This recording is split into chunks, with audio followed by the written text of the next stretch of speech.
there was a moment in that interview in which you started talking about, you said, well, it must have been like a reunion, and was it great to have all those sort of people around you, and she used a phrase which was, she said, yes, it was a lovely, jolly time. And in a way, that's kind of the review of the film and all the things that are good about it and all the things that are bad about it at the same time.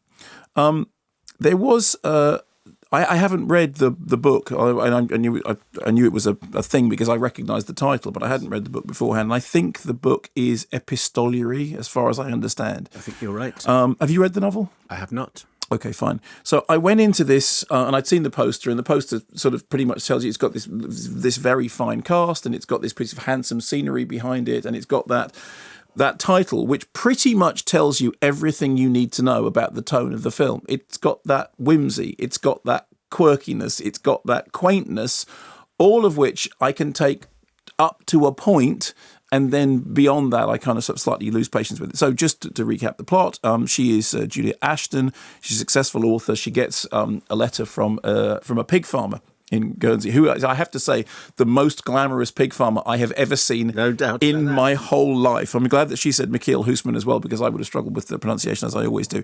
And he has a copy of one of her books. He gets in touch with her. She decides that she wants to go to meet this society to find their story, because she's looking for something substantial. You said quite right. She wants more, or perhaps she wants less. And she, meanwhile, has a fiancé who literally turns, well, not literally, he metaphorically turns up with a big stamp on his head which says "wrong guy." Yeah, like you know it's not going to happen. He's handsome, he's rich, American. He's the wrong guy. Yep. And then she gets off the boat in Guernsey, and she sees a pig farmer who literally has a stamp on his head. This one here. Try me. So that is all sort of set up and that's very much the tone of the film.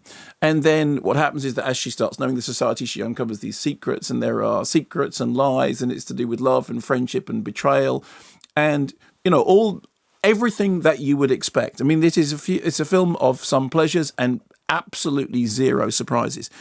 What I liked about it was, I like the cast. I mean, Penelope Wilton is terrific. I mean, you said when we listened to that interview, she said she is terrific. And I said, but name me the film in which she's not terrific.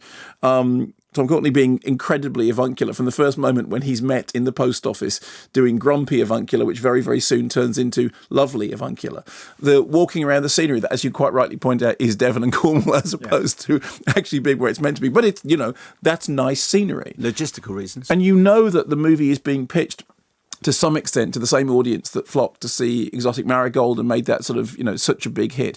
There was a review once of a film that I think was in the Radio Times film guide, which used the phrase "goes down nicely with a cup of tea, misses." And the phrase was used semi-ironically, but it became a sort of a chant for a certain kind of movie. The movie which on a Wednesday afternoon goes down well with a cup of tea. It is a very, very innocuous film. And that's, for me, part of the failure of it is that actually you talked about a scene at the beginning in which they're are under Nazi occupation, and they meet the Nazis in the middle of the night. And that's when they have to come up with the name of the society, and that scene is described as being scary. It's not scary. I mean, they are. It is pretty much. Everything is completely smoothed out. There aren't sort of ragged edges. I mean, yes, the story has some dark turns to it because it's about Nazi occupation. But within the context of that, it is done pretty much as as elegantly and as attempting not to disturb or ruffle the fact that what you're actually looking at is something which is very handsomely shot, very, very nicely played by an ensemble cast.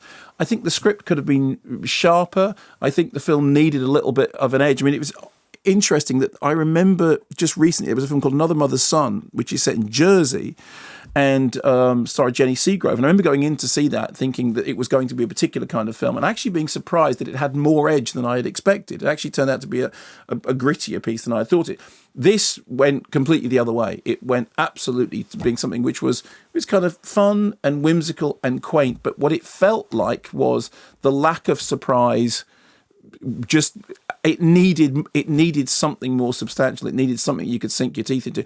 I think the whole cast are giving it their all and enjoying themselves, and it's a pleasant enough experience, but it felt very, very frothy and very, very flimsy.